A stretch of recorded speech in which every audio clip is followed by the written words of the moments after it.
Yes guys, Max here, back again with a brand new video, and today we are going to be discussing the next 5 managers to be sacked in the Premier League. So far, no manager has been sacked. We've seen Julian Lopetegui leave Wolves before the season even started.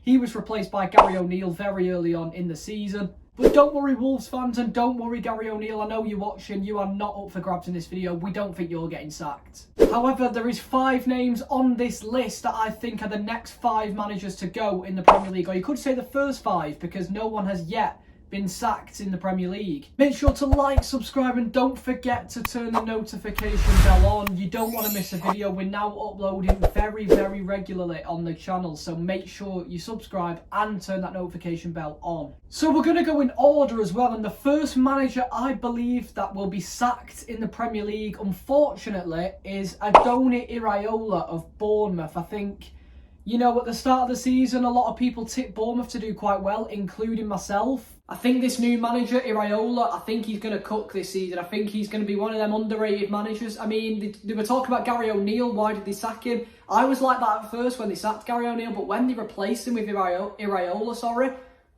you can't get much better in an appointment for Bournemouth. You can't get much better in an appointment for Bournemouth.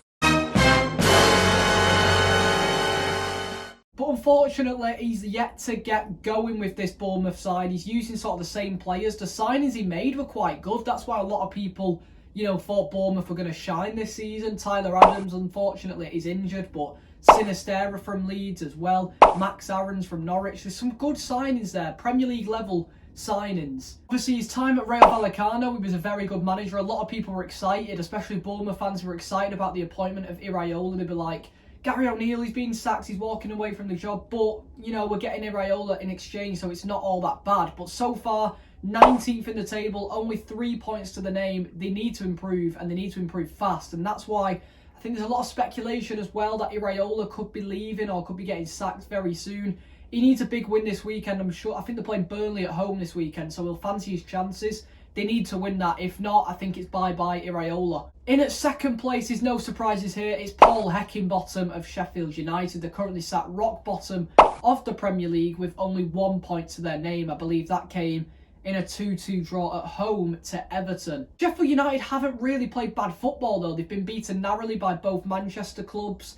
You know, they're in and around games, they're in games a lot of the time, but apart from that Newcastle one, of course, they got battered 8-0 in that one. That was a bit abysmal. I thought he'd be getting sacked straight after that, but surprisingly, he's still here. Sheffield United's name will, of course, be to stay in the Premier League, but with Paul Heckingbottom in charge, I don't know. I can't see that happening at the minute. I think they are the worst team in the league by far. Again, they're showing decent signs of, you know, fluidity in the attack, but the defence is a bit of a shambles. They're struggling with injuries as well, and there's no way Paul Heckingbottom will stay in charge at Sheffield United. I don't think he'll be first to go. I think Iraola still will be. But second, I have gone Paul Heckingbottom, as you know. I just don't know. I just don't see him sticking around that long. In terms of who they'll replace him with, I don't even know. Maybe maybe an Allardyce returns, maybe a Steve Bruce. I can see someone like that coming to Sheffield United. I can't see, you know, someone from like the French league or the Bundesliga or something coming into this job. I think it will be, you know, sort of an older English manager. That's what I can envision happening at Sheffield United. But let me know, Blades fans, down below. Is Paul Heckingbottom under pressure? I mean, he is, but do you think he should be sacked, and who would you replace him with? In at third place, I've gone with Vincent Kompany of Burnley. It's not quite working out for him, is it, in the Premier League?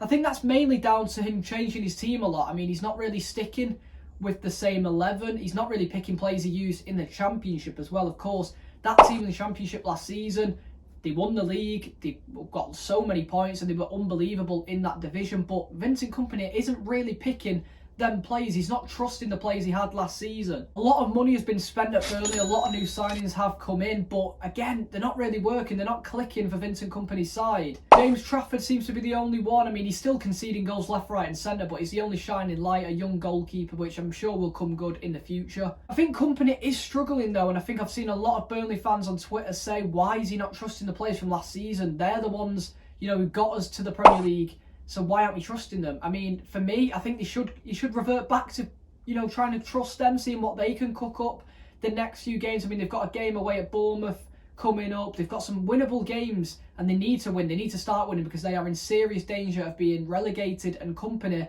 again, is in serious danger of being sacked. This one's a bit controversial in fourth. I've gone for Roy Hodgson, and the reason I do that, we know he's getting on a bit now. He's 76 years old, which, you know what, credit to him. He's still sticking around in the Premier League. He's still managing at the highest level, but he's been recently falling ill. He's had a few illnesses recently. He's getting old. I'm just wondering, does he want to carry on doing this? You know what I mean? Does he want to, sort of just finally retire, sit back, watch the football at home and not have to worry about whether to play Jordan Ayew or Hodgson Edouard in the team? It's just, I don't think he'll be sacked, but I think he'll be the fourth manager to, like step away, take a step back and just finally call it quits in football management. He's done a lot over the past 20, 30 years as a manager. I think it might be his time to, sort of pack it in a little bit and just take a step back. Of course, he probably wants to keep doing it. Credit to him, credit where credit's due. But for me, I think he will walk eventually, maybe near the Christmas period when games are coming thick and fast. That's just my opinion. And finally, I've gone for Sean Dyche, the Everton manager. We've recently heard news of Everton maybe facing up to a 12-point deduction in the Premier League for breaching financial fair play. Again, it's another problem going on at Everton. I mean, there's so many problems there. The fans seem to turn on players quite quickly. Sean Dyche is getting a bit of stick here and there.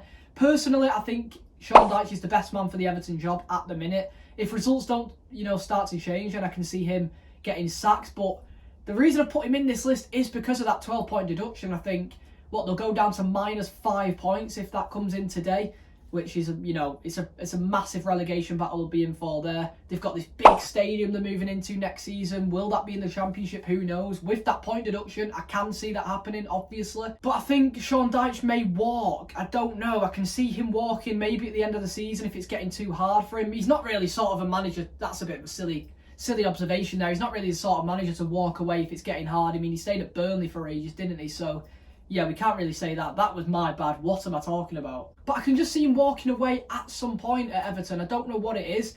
Maybe it's because of the point deduction and he don't want to manage in the Championship. Maybe he's too good for that. Maybe he gets sacked because results aren't going their way. Who knows? Do Everton have the money to sort of sack a manager mid-season? I'm not sure they do with these financial fair play regulations over their heads.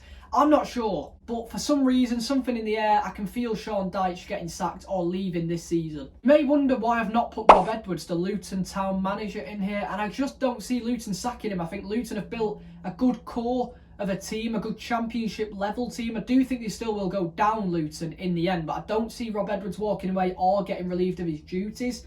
I think he will be the manager they trust next season to take them in the Championship or in the Premier League if they do stay up. But yeah, I just don't think the owners will get rid of Rob Edwards. I think he's doing an amazing job at Luton, and even if they go down, I think they'll trust in him to bring them back up the year after next. But anyway, what do you think of my observations down below? Don't forget to leave a comment. That's what I want to see. I love every comment that gets put in the comment section below. I like them all, so make sure you drop a comment down below. Hopefully you did enjoy, and I'll see you all in the next one.